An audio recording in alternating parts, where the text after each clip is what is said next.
Assalamualaikum. Bertemu lagi dengan Bu Ana. Di sini kita akan masuk ke TM7 ya, tapi kita masih akan meneruskan tentang yang kemarin, analisis internal. Jadi yang part 3 ya.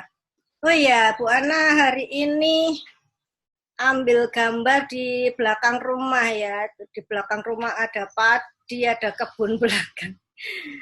Nggak ikut punya padi tapi ya. Lanjut, Bu Ana mau share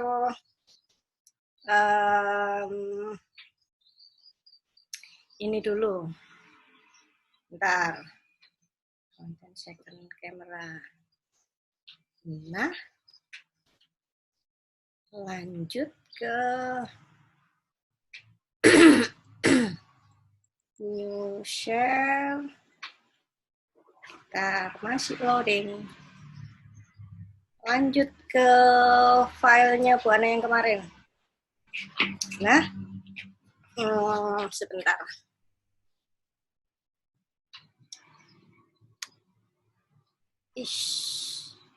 Sebentar. Oke. Lah. Kita masuk pertemuan yang ketujuh ya. Di sini tentang analisis internal, masih tentang analisis internal. Bagaimana caranya menganalisa perusahaan dari segi internal. Ini part 3 karena kemarin sudah ada part 1, part 2 tapi belum selesai. Jadi hari ini kita akan melanjutkan yang kemarin. Kemarin ada bisnis canvas, itu masih sampai yang ketujuh ya. Sampai yang ketujuh kita cut, belum selesai. Kita lanjutkan. Di sini yang ke-8. Sebelum kita masuk ke bisnis kanvas yang ke-8, karena bisnis kanvas yang ke-8 ini ada hubungannya dengan value chain dan analisa keuangan. Jadi ini tadi Bu Ana sudah bikin rangkuman di mana bahwa analisis internal itu ada 4 cara yang bisa dipakai. Cara yang pertama ada analisis SWOT. Yang kedua ada analisis value chain. Ini gambarnya kayak gini. Nanti di-share Bu Ana gambar yang cantik di bawah ya. Kemudian ada RBV, Resource Based Value atau Resource Based View. Terus yang keempat ada analisis keuangan. Sebelum masuk ke situ, kita akan lanjutkan ini. Key Activities. Jadi bisnis canvas itu kemarin ada 9 komponen. Bentar ya. Komponen yang pertama ada value proposition, kemudian yang kedua ada customer segment, yang ketiga ada channel, yang keempat customer relationship, yang keempat, yang kelima ada revenue, yang keenam ada key resource, yang ketujuh key partners, dan kita masuk ke 8 yakni key activities. Serta yang ke-9 nanti kita teruskan dengan komponen cost structure. Masuk ke key activities. Jadi maksudnya key activities ini apa? Key activities adalah aktivitas kunci, aktivitas yang penting. Aktivitas kunci di sini ada production. Jadi, what are the most important thing the company must do to make the business model works? Jadi, hal apa yang penting yang harus dilakukan atau aktivitas apa yang penting bagi perusahaan agar bisnisnya sukses. Di sini ada yang pertama yakni production. Nah, ini berhubungan dengan mata kuliah manajemen produksi. Kemudian yang kedua ada problem solving.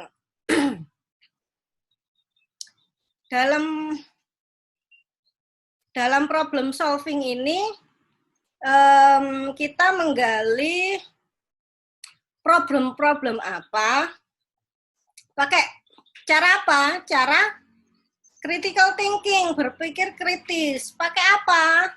Dengan menggunakan pertanyaan-pertanyaan. Jadi kita gali apa dulu masalahnya, kemudian baru kita cari solusinya.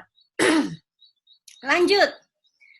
Yang ketiga ada supply chain management. Nah, ini masuk ke dalam ranahnya mata kuliah TQM, Total Quality Management. Jadi dalam supply chain management ini adalah bagian dari value chain. Bedanya apa supply chain ini dengan value chain? Kalau supply chain itu hanya berbicara tentang supply, bahan baku, supplier. Tetapi kalau value chain itu adalah serangkaian kegiatan dari mulai bahan baku itu masuk, diproses di dalam perusahaan dengan mesin, dengan tenaga kerja, kemudian setelah barang jadi, barang tersebut dikirim kepada toko-toko atau distributor, agen-agen untuk meneruskannya kepada customer. Nah, ini. Lanjut, kita lihat teorinya value chain. Jadi value chain ini poin pentingnya adalah aktivitas. Jadi aktivitas apa aja yang ada di pabrik, ada di perusahaan itu. Lanjut, bahwa ini value chain analysis. Jadi aktivitasnya ada dua ya. Balik lagi ke catatan yang tadi. Catatan yang pertama di-share Bu Ana tadi. Nanti Bu Ana share di WA ya, bisa kalian print untuk dijadikan bahan menggali lebih dalam lagi. Jadi dalam value chain itu ada berapa aktivitas? Value chain ada dua aktivitas, yakni aktivitas utama dan aktivitas pendukung. Nah, aktivitas utama dan aktivitas pendukung itu apa aja? Ini kita lihat gambar yang ini. Nah, yang ini. Ini adalah proses dari mulai bahan baku masuk sampai diterima ke customer. Ini adalah aktivitas utama. Jadi balik lagi ke atas. Bentar, Bu Ana kecilin dulu. Nah, ini di sini ada aktivitas utama namanya inbound logistik. Jadi logistik masuk. Logistik itu apa toh? Logistik itu adalah bahan baku yang diperlukan oleh perusahaan untuk memproduksi produk. Nah, di sini ada bahan baku. Masuk ke dalam perusahaan atau pabrik. Di dalam pabrik ini ada yang namanya operation. Ini adalah aktivitas yang kedua, yakni operation. Di sini bahan baku diolah melalui mesin-mesin produksi dengan tenaga kerja yang mengawasi mesin-mesin produksi tadi. Kemudian yang ketiga ada aktivitas outbound logistik. Di sini ada gambarnya apa? Gambarnya truk. Maksudnya apa? Outbound logistik ini adalah yang mengirimkan barang jadi dari perusahaan tadi kepada toko-toko atau agen-agen distributor dari perusahaan ini. Nah, lanjut ke langkah yang aktivitas yang keempat, ada marketing dan sales. Di sini Kalau kita ngomongin sales, menjual, penjualan, bisa secara online dan bisa secara offline. Ada dua ya. Nah, kalau kita belinya misalkan di Shopee, ordernya di Shopee. Nah, ini pakainya pakai kuota internet. Ketika kita sudah order di Shopee, Shopee meneruskan ke distributor atau perusahaan yang dituju untuk mengirimkan barang langsung kepada customer. Di sini adalah langkah yang keempat, yakni marketing and sales. Kemudian setelah barang yang diolah ini tadi sampai kepada customer, apa yang dilakukan ketika customer itu sudah terima barang, maka ditunggu reviewnya. Kalau barangnya bagus ya katakan bintang 5, kalau barangnya jelek, entah itu pengiriman lama, kemudian ada rusak pada paketnya, nah ini dikatakan sebagai servisnya kurang memuaskan. Jadi servis di sini adalah bagaimana customer ini bisa puas menerima barang pesanannya. Jadi tidak hanya berupa pelayanan setelah pembelian itu harus berupa tutorial apa, misalkan kalau itu berupa elektronik dan customer-nya masih belum bisa pakai, maka dia biasanya tanya. Nah, tanya gimana caranya pakai. Nah, itu namanya customer service. Lanjut, ini tadi aktivitas utama ya, ada 5. Kemudian lanjut ke aktivitas pendukung. Aktivitas pendukung ini ada 4. Dari ini administrasi. Administrasi perusahaan. Jadi dari mulai data-data kayak invoice-invoice gitu yang masuk, entah invoice pengiriman, entah itu penerimaan barang. Nah, ini ada pada divisi firm instructor, yakni bagian manajemen ya, bagian finance, bagian hukum, bagian perencanaan. Ini ada di support activity yang ke-6. Jadi ini tadi 5, yang ke-6 aktivitas pendukung, yakni bagian admin lah gampangannya. Kemudian yang ke-7. Ke-7 ini adalah human resource management. Di sini adalah divisi yang menangani apa? Human resource. Human resource itu adalah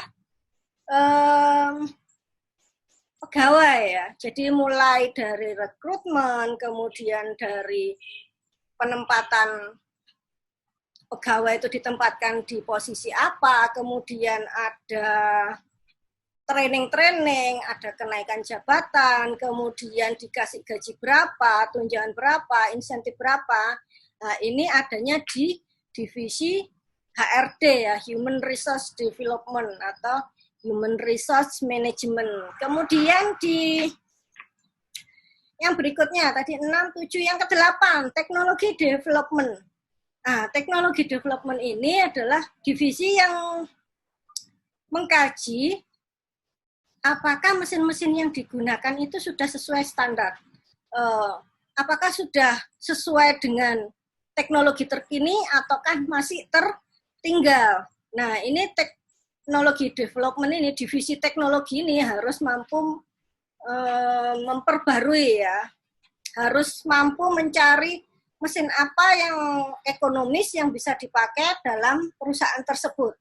Selain mesin yang dipakai di dalam perusahaan, itu juga berhubungan dengan bagaimana perusahaan itu menjualnya secara online. Apakah aplikasi yang digunakan itu sudah sesuai dengan yang diinginkan customer? Biasanya kalau aplikasinya itu lemot, pasti kalah bersaing dengan aplikasi lain yang friendly user. Jadi ketika orang ngeklik nggak sampai 5 detik langsung kebuka, dan ketika kita scroll halaman-halamannya itu jualannya apa aja itu mudah, maka peluang untuk customer itu membeli akan lebih terbuka luas. Kemudian ada aktivitas pendukung yang terakhir. Jadi yang ke-9 ya. Ini tadi ada 9 aktivitas. Yang kelima itu aktivitas primer, yang ke-6 sampai ke-9 ini adalah aktivitas pendukung. Di sini ada divisi procurement. Apa sih divisi procurement ini? Secara bahasa Indonesia, procurement ini artinya adalah divisi pembelian atau purchasing. Jadi, bahan baku apa saja yang dibutuhkan, yang harus dibeli, ini yang bagian menentukan adalah divisi purchasing atau procurement. Kalau gampangan ya Bu Ana bilang apa? Divisi bagian kulaan. Jadi cari supplier yang murah tapi barangnya bagus, bisa diandalkan. Maksudnya sudah pesen tapi cancel. Nah, itu adalah supplier yang tidak bertanggung jawab. Jadi ketika perusahaan itu butuh supplier yang konsisten, itu penting untuk memenuhi schedule.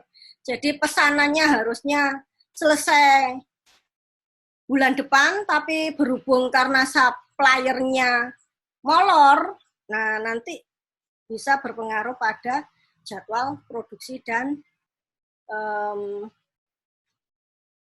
pengangkutan pemesanan ya. Jadi pasti customer-nya pasti kecewa kalau sudah dijanjiin bulan depan, oke, ternyata barangnya nggak datang. Nah ini jadi kita tahu kalau value chain itu adalah alat untuk menganalisa kegiatan apa saja yang ada dalam perusahaan.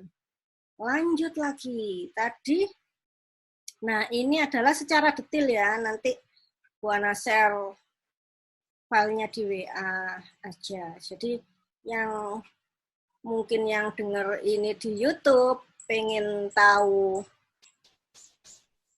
filenya apa, bisa komen di description box. Nanti Bu Ana kirim lewat email. Ya, di sini ada contohnya pembelian. Ini pengembangan sumber input. Jadi tidak tergantung dari satu pemasok. Pengadaan bahan baku dengan biaya serendah mungkin dengan kualitas yang dapat diterima. Kemudian prosedur-prosedur, pengembangan kriteria dalam membeli, kemudian hubungan jangka panjang antara perusahaan dengan pemasok. Nah, ini nanti di-share Bu Ana di WA ya. Jangan khawatir yang nggak bisa lihat YouTube-nya, bisa lihat di video yang di-share via WA. Lanjut lagi kita ke bisnis canvas model yang komponen ke-9. Apa? Komponen ke-9 itu adalah cost structure.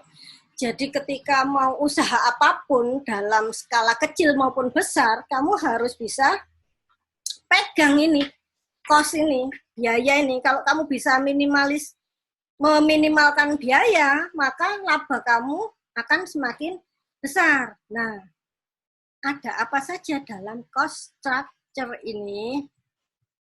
Ini hubungannya dengan mata kuliah apa? Ada mata kuliah akuntansi, ada analisa keuangan, ada budgeting. Budgeting itu berhubungan dengan perencanaan. Jadi posnya untuk SDM itu berapa? Dipatok berapa gitu ya. Kemudian untuk kulaan berapa, untuk marketing berapa. Nah, ini adalah tentang budgeting. Kemudian kalau akuntansi dengan analisa keuangan, bedanya apa? Kalau manajemen akuntansi ini hanya berhubungan dengan kita mencatat uang masuk berapa, kemudian uang keluar berapa. Nah, itu hanya mencatat, ada pos-posnya. Pos-posnya biasanya harus balance. Balance di sini ada nanti laporannya dalam keuangan, namanya neraca. Nah, kalau bicara tentang penjualan, nanti laporannya ada laporan rugi laba. Kemudian kalau analisa keuangan apa Bu Ana? Kalau analisa keuangan itu isinya adalah kita udah tahu ya tadi posnya pemasukan kita dari penjualan. Oke, kemudian posnya pengeluaran kita bisa dari fixed cost. Ini adalah biaya yang mau pemasukan kita itu ada apa enggak ada, namanya fixed cost, ini harus tetap dibayar. Itu yang namanya fixed cost. Kemudian kalau kita jualan ada namanya variable cost. Jadi kalau kita dapat order 1000 piece masker gitu ya misalkan. Nah, kita kulaannya berapa ini? Ini adalah namanya variable cost. Kalau fotonya dapat pesanan 1000 masker, ya kita kulaannya harus sesuai variabel. Kita beli 1000 piece juga. Nah, ini ada dua hal ya yang harus dipegang. Jadi ada fixed cost, ada variable cost. Fixed cost ini apa aja, Bu Ana? Fixed cost ini bisa seperti membayar gaji pegawai, kemudian sewa tempat, kemudian sewa bayar listrik, bayar kuota internet misalkan, dan tagihan-tagihan yang lain. Misalkan perusahaan itu memakai modal dari uang pinjaman, maka kita harus bayar cicilan juga. Nah, ini adalah tentang cost structure. Lanjut ya. Jadi hubungannya apa dengan value chain tadi? Jadi setiap kegiatan yang ada dalam perusahaan, tadi ada berapa kegiatannya? Ada 9 toh, yang 1 sampai 5 itu aktivitas utama, kemudian yang 6 sampai 9, 4 ini adalah aktivitas pendukung. Masing-masing aktivitas ini pasti butuh dana. Kalau yang pertama tadi apa? Logistik inbound, jadi kulaan. Nah, kulaan ini kita butuhnya kulaan berapa, di mana, besarnya, harganya berapa, ini kita patok. Jadi cost structure ini sangat erat berhubungan dengan namanya value chain analysis. Jadi kegiatan-kegiatan dalam aktivitas perusahaan. Nah, lanjut. Cost ini masih berhubungan dengan tadi ya, yang nih analisa keuangan. Nah, tadi kan sudah tahu pemasukannya dari mana, dari penjualan Bu, oke. Kemudian pengeluarannya buat apa saja, buat SDM, buat kulaan, terus buat tagihan, misalkan bayar utang. Nah, itu kemudian kita bandingkan. Jadi kita sudah tahu posnya apa-apa, kita bandingkan. Nah, caranya membandingkan apa? Ini ada namanya bagan DuPont. Jadi dalam bagan DuPont, tadi yang penting untuk dipegang apa? Penerimaan atau penjualan kita. Sudah satu. Kemudian yang harus kita pegang yang kedua apa? Yang kedua adalah cost, biaya. Biayanya apa saja dan dipatok berapa agar kita bisa misalkan meraih margin 30%, meraih keuntungan 30%, misalkan seperti itu. Ini ada bagan DuPont ya, nanti bisa lihat filenya. Lanjut ke sini, Bu Ana udah, ini catatannya Bu Ana tentang bagan DuPont. Di sini namanya rasio keuangan itu ada 4. Jadi ada rasio likuiditas. Sebentar, sebelum ke DuPont kita akan menggolongkan rasio keuangan dulu. Jadi dalam rasio keuangan itu dibedakan menjadi 4 macam. Jadi membandingkan uang kas dengan liabilitas. Kemudian solvabilitas ini membandingkan hutang dengan aset. Kemudian kalau profit itu membandingkan antara penjualan dengan biaya kulaan, apa ya tadi biaya kulaan itu ya.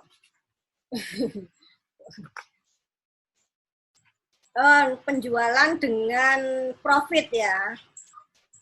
Penjualan dengan profit itu kita nanti tahu labanya dari membandingkan antara biaya dengan penjualan. Kemudian ada rasio aktivitas. Rasio aktivitas di sini adalah aktivitas uang ya, bukan aktivitas perusahaan yang value chain tadi, tapi aktivitas uang yang terkait dengan kegiatan value chain. Di sini ada perputaran aset. Setelah kita tahu penggolongan rasio itu ada 4, ini berdasarkan tujuan analisanya ya. Kalau ini berdasarkan sumber data, jadi ada rasio neraca, ada rasio rugi laba, dan ada rasio antar laporan. Balik lagi ke atas. Jadi DuPont analisis ini membahas tentang 2 rasio yang tadi. Ini di sini ada rasio aktivitas. Aktivitas yang terakhir tadi ya. Rasio aktivitas dan rasio profitabilitas, yakni rasio yang ketiga. Jadi DuPont analisis ini membahas 2 rasio dari 4. Oh ini ada rasio keuangan terdiri dari 4. Nah, ada likuiditas, solvabilitas, profitabilitas, dan aktivitas. Kalau likuiditas terkait dengan uang cash, kalau solvabilitas itu terkait dengan hutang, dan kalau profitabilitas itu terkait dengan laba atau ruginya berapa, sedangkan kalau aktivitas itu terkait dengan yang namanya turnover, jadi berapa kali kulaan. Bagaimana caranya? Nah, kita lihat rasio keuangannya ini dari bawah dulu. Nah, ada yang namanya laporan keuangan dan ada yang namanya laporan neraca. Kalau ngomongin rugi laba atau kita ngomongin mau untung lah, tadi apa yang dipegang? 1 penjualan dan kedua biaya. Nah, ini ada di sini ada pendapatan. Pendapatan di sini atau biasa disebut dengan penjualan juga ya, atau revenue. Dibandingkan dengan biaya total. Jadi pendapatannya atau penjualannya berapa? Kemudian biaya totalnya berapa? Biaya total ini dari mana saja? Tadi kan sudah dibilang sama Bu Ana, ada 2 macam biaya, yakni fixed cost dan variable cost. Nah, fixed cost ini ada pajak, ada depresiasi mesin, ada bunga yang harus dibayarkan ketika kita pinjam modal, kemudian ada biaya-biaya lain. Nah, ini adalah biaya fixed cost. Jadi biaya yang harus tetap dibayarkan, mau penjualannya itu naik atau turun, tetap harus dibayarkan. Kemudian yang kedua ada variable cost. Jadi tergantung kita kulaannya berapa. Kalau ordernya 1.000, ya nggak mungkin lah kita kulaan 500 piece. Jadi kalau dapat order 1.000, kita ya harus kulaan 1.000 minim. Misalkan kita pengen nyetok agak banyak, kita kulaan 2.000. Oke, jadi ini namanya variable cost. Nah, di sini ketika kita membandingkan pendapatan dikurangi biaya, itu nanti ketemunya laba bersih, namanya net income. Jadi gampang Pak ya. Kita pegang penjualannya berapa sebagai pendapatan kita, terus biaya totalnya berapa, tinggal dikurangkan saja, sudah ketemu labanya berapa. Nah ini. Dan ketika kita cari marginnya, ini adalah laba tapi dalam bentuk persen. Gimana caranya cari? Ya ini, revenue dibagi net sale income. Jadi revenue-nya di sini, lah net income-nya di sini, labanya di sini. Jualannya berapa dibandingkan dengan hasilnya. Tadi kan mau marginnya pengen ambil margin 30% gitu ya. Berarti kalau misalkan di sini revenue-nya 100 juta gitu ya misalkan. Dibagi berapa biar hasilnya 30%. Nah, ini. Jadi margin laba itu sama dengan profit margin, yakni dalam persentase. Jadi apakah penjualannya ini sudah net income, net sale. Oh, maaf ya, ini net income ya, net income. Kalau sale ini berarti revenue. Ada kesalahan di sini. Makanya kok bingung Bu Ana. Net income, jadi total yang didapat itu berapa? Net income, laba bersih. Itu yang atasnya adalah revenue dari penjualan atau sale. Oke, itu nanti ketemu namanya profit margin. Balik lagi ke sebelah. Jadi dari sini sudah ketemu ya.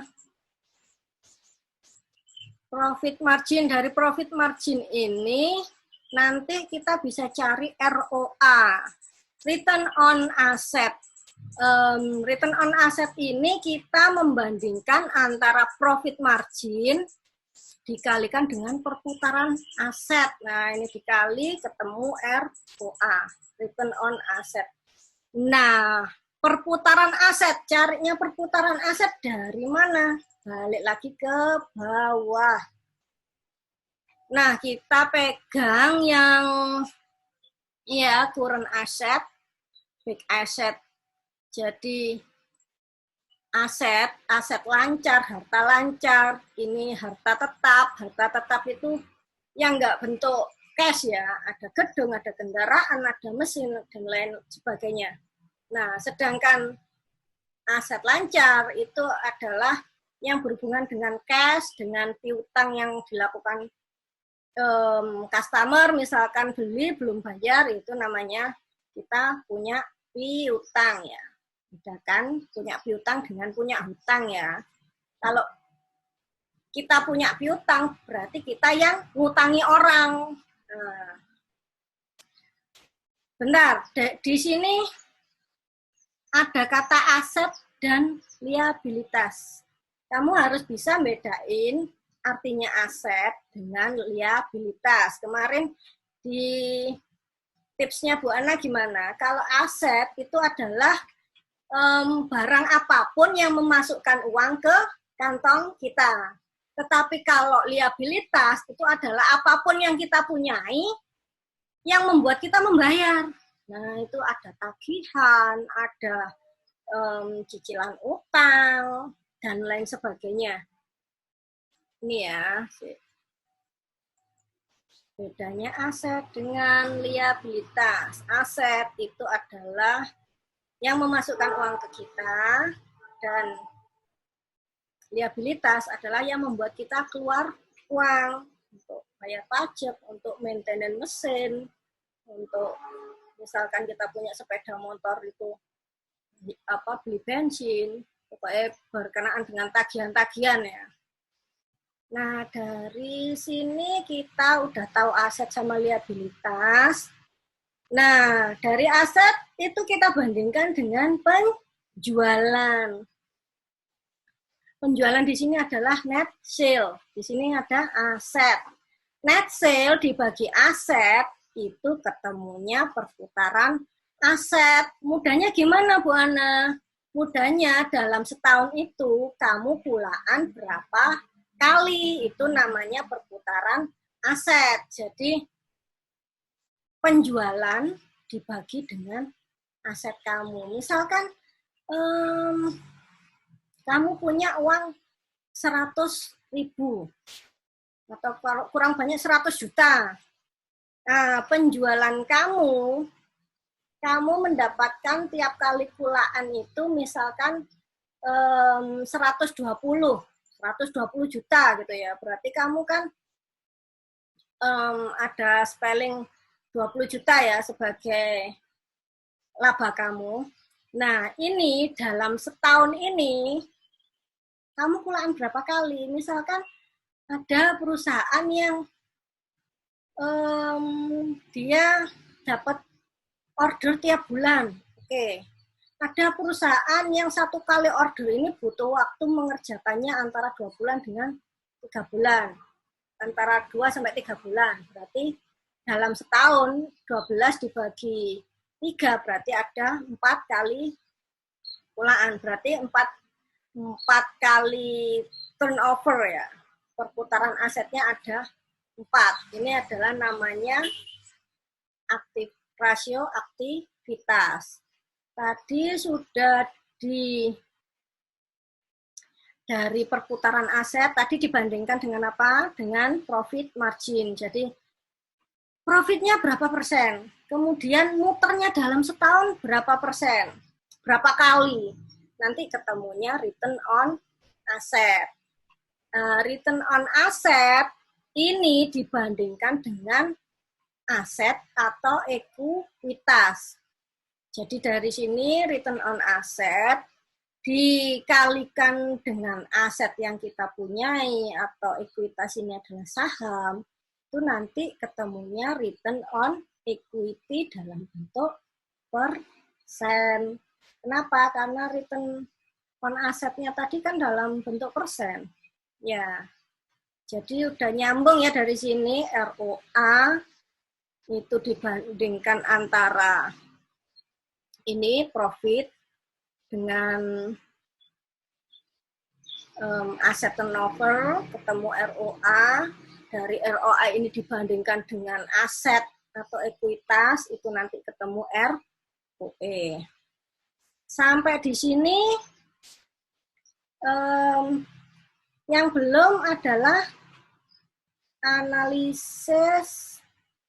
Sudah. Oh, ini tadi yang ini udah rangkuman ya, jadi rasio likuiditas itu apa aja, ada current asset, ada quick ratio, ada current asset, current ratio, ada current ratio, ada quick ratio, ada cash ratio. Nah, ini adalah tentang rumus-rumusnya sudah dikasihkan Bu Ana di sini sebagai rangkuman. Nah, kemudian kita lanjut ke analisis SWOT.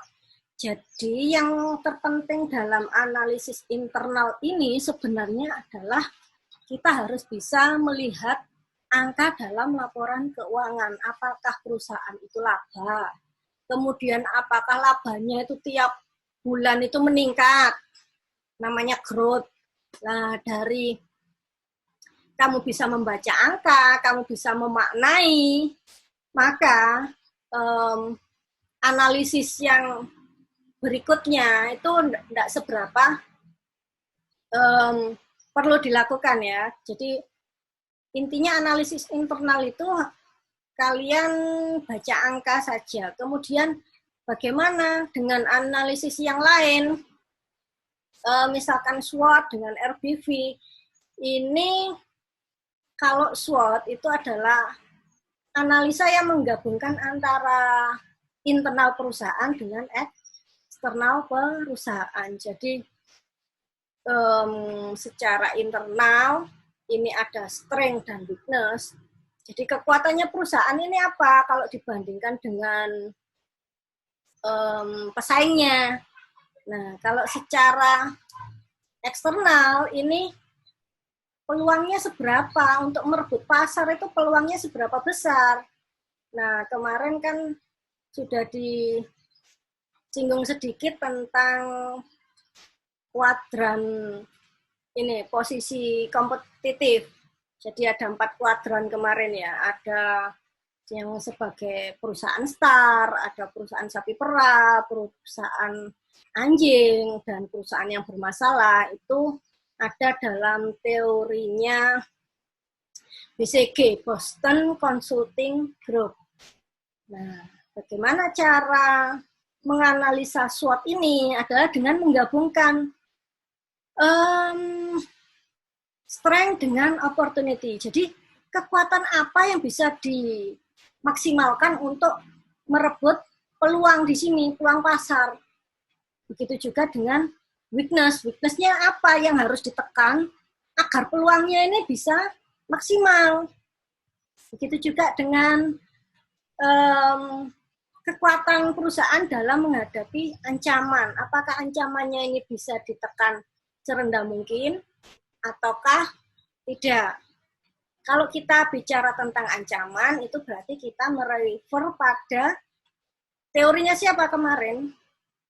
Teorinya Porter Five Force. Jadi ada kekuatan supplier, ada kekuatan pembeli, ada pendatang baru, ada barang substitusi, dan ada kekuatan pesaing, ada 5. Ini ada videonya ya, ini Bu Ana ambil dari YouTube, Bu Ana screenshot, terus Bu Ana kasih catatan lagi seperti biasa. Jadi SWOT ini sebenarnya adalah rangkuman, jadi merangkum antara kekuatan perusahaan dengan peluang yang ada di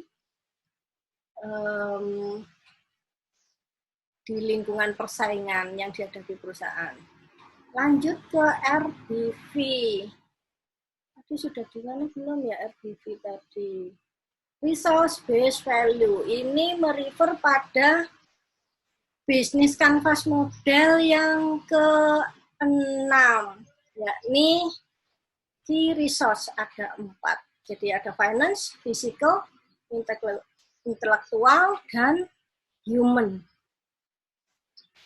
Dari key resource ini adalah nanti analisanya pakai RBV.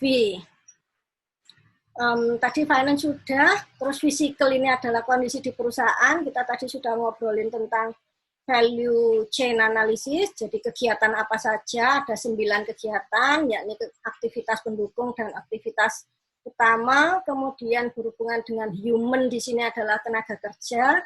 Apakah tenaga kerja yang di perusahaan itu sudah sesuai dengan posisinya masing-masing ataukah belum? Nah, ini bagian HRD yang melakukan seleksi. Kemudian dari human resource tadi, apakah ada hasil-hasil berupa intelektual yang bisa dipatenkan? Adakah orang-orang berkualitas yang ada dalam perusahaan tersebut? Sampai di sini sudah habis ya waktunya, udah 44 menit. Jadi Bu Ana akhiri, semoga menghadapi UTS besok kalian bisa tetap semangat. Sampai di sini, wassalamualaikum warahmatullahi wabarakatuh.